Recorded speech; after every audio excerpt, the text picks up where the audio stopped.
Here's a simple little story. 2 weeks ago, just before I closed, I was about to close, and my wife said to me, here's a little unfinished business. A friend of ours owes you some money. You've never asked him for it. You've never written. You've never mentioned it to anyone, but he owes you the money. You're closing up for the entire summer. You will not be here until late fall.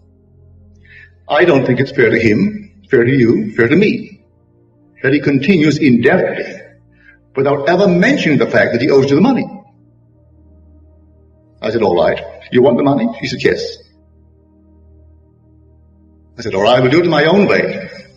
I will not ask him for it. I will not write him for it. I will not phone him for it. But I will do it in my own way of imagination. So I imagined, first of all, he had the money. You can't get it from someone who has the money. So I first of all assumed he had it. And then I went beyond that. You can have money and be unwilling to pay less, You may have millions and owe the grocery store and still won't pay it. So I first of all saw him with money, lots of money. And then I saw him willing and eager to pay me. And then I received from him whatever he owed me. This I did on Wednesday. On Friday, the phone rang about 4:30. It was my friend. He hasn't called me in over a year. He said, are you busy tonight? I said, yes, I'm lecturing tonight. He said, that's right, it's Friday night.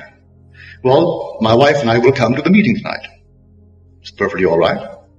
So he came to the meeting. After the meeting, he said, you ride home with me.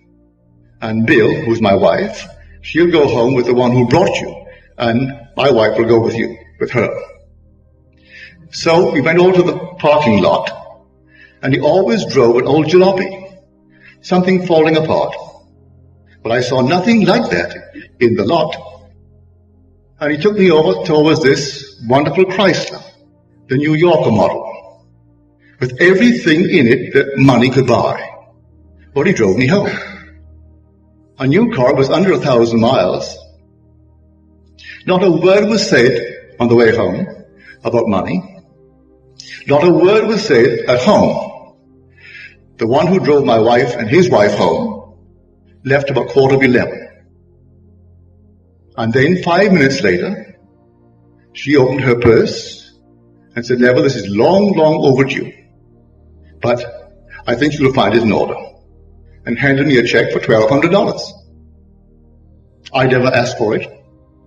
Never once in the 5 years he's owed it to me did I ever breathe it. And she gave me $1,200. This is how it works.